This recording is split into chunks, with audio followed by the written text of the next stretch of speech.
Chad, thank you for the introduction and Kim for hosting this webinar today and giving me the opportunity to present a little bit more about my country to all the people in your region. First of all, let me tell you a little bit about who I am and what ProColombia is. Uh, as Chad said, my name is Alejandro Trivin, and I'm in charge of basically doing all the trade and investment promotion in the Midwest for ProColombia. ProColombia is an agency that is part of the Minister of Commerce of Colombia. And the sole purpose is to promote and provide support for companies who want to do business between the two countries. Mostly in the way that helping, in this case, buyers from the US find producers or sellers from Colombian products, and also companies who are interested in penetrating the Colombian market, whether it's by a commercial operation or full-on investment. So we provide full-on foreign direct investment advice to companies and in the when they're in the process of doing their due diligence and selecting a country. That said, also I would like to start a little bit about talking a little bit about history, and I want to start with the year 2002. You're going to see that year a lot in this presentation, and it's the year that everything changed in Colombia. Before 2002, Colombia was basically, and most of you know what you heard on the different newspapers and news outlets. We were in the verge of pretty much losing a civil war that has been going on for the last 60 years, where it started with the war on cartels, with the Medellin cartel and the Cali cartel. And once those were defeated, the FARC, which is a rebel group that has been operating since the late 1960s, they took on the drug trade. Why is this relevant? Because this affected a lot of the security of the country and basically withheld the potential that the country had. In 2002, we elected a new president. His name is Álvaro Uribe. Maybe you have heard of him. It was the first president in which Colombia decided to change the law to have a re-election. So it was the first president in history to serve two terms, 2 4-year terms. His main platform was to basically defeat the FARC, bring security back to the country, defeat corruption, and create a series of incentives that will attract new investment and new businesses to Colombia.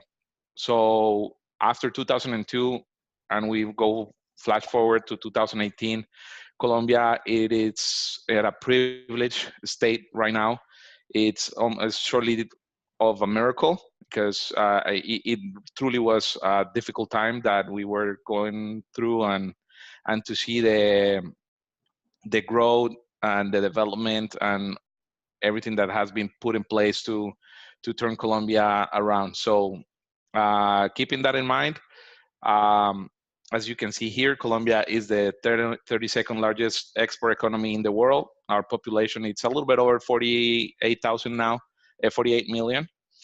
Our GDP, as you can see, per capita is around 4,500, and you will see in some graphs down the road that it's been an increasing trend. And also I want to show you later a little bit about poverty lines, because this is going to be an important factor for any of you who's interested in selling to Colombia. Our GDP growth rate last year was a little bit slow. We were coming out of recession, if you will. Yeah, again, you will see some of the growing rates that we had starting in 2002 and all the way up to 2017, but we're starting to see a growing trend, and it's expected that we will have around a 2.3, 2.4% growth this year. Our unemployment is pretty much at the lowest point in recent history. Again, when 2002 happened, 2 years after that, it would drop from 19% to 17%, and it's been going down ever since. So that's great for the country. It means less people that are going to look for illicit ways to make money. So we hope to continue providing more employment as we, at the same time, we attract new companies into the economy. Our inflation rate, as you can see, is around 3%. It stays between 2 and 3. Exports, as you can see, the balance of trade is we have more imports than exports, but we've had a big jump on exports ever since Colombia signed the free trade agreement with the United States back in 2012, along with some other free trade agreements that we signed with countries like Canada, South Korea, with the European Union, and obviously all that has helped the exports from Colombia. Okay, next slide. As you can see here, Colombia is the fourth largest economy in Latin America, and only behind Brazil, Mexico, and Argentina. We are bigger in terms of Chile in the GDP.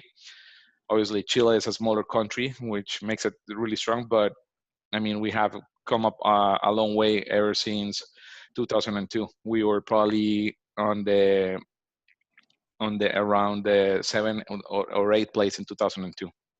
Next. Here you can see a little bit of the growth that I was talking about. Our highest point was in 2011, and this is obviously all the momentum that it was built with the different changes that were done to the economy and to security to improve it, and the attraction of new investment into the country. There were a lot of incentives that were put in place, and also Colombia did a big gamble on trying to rejump the tourism industry, which was failed. Like in 2002, we were having a little bit shorter of 500,000 visitors per year, and just last year we had a little bit over 6 million. So that has created a lot of opportunities in that industry as well, and we'll discuss more about them later. Next. And this is where I think that for many of you who are interested in selling products or services to Colombia, or potentially doing any type of investment, you should consider. As I said before, we have a little bit over 48 million people living in Colombia. Back in 2002, you can see the poverty line. It was almost half of the country lived under the poverty line. Now we are at 28%. That's a 21% drop.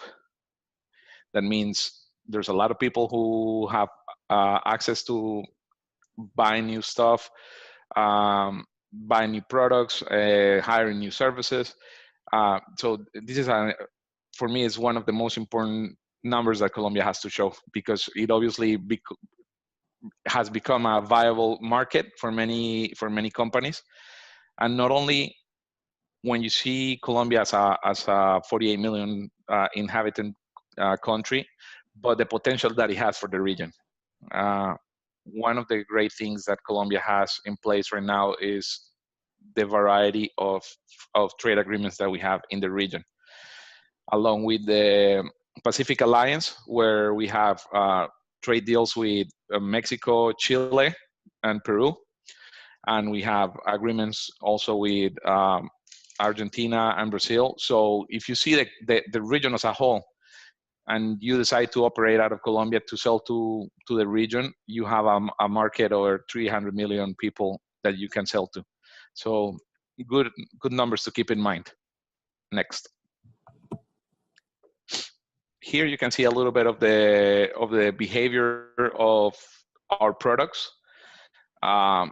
You see in the lighter blue are the mining, and traditionally they were the strongest export, oil, coal, and other minerals.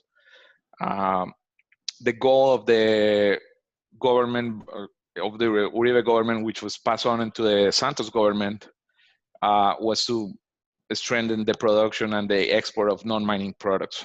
And you have like manufacturing, textiles, food, all those products, and you can see how it is. We had probably our biggest jump during the sign of the free trade agreement, but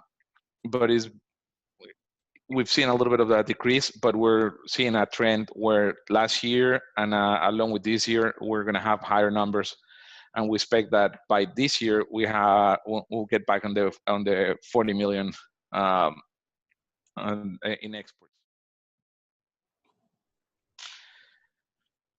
As you can see here is pretty self-explanatory. Here are some of the top exports, oil being one of the biggest one, as we call them, mining exports. Coffee, we also are their largest exporter of flowers.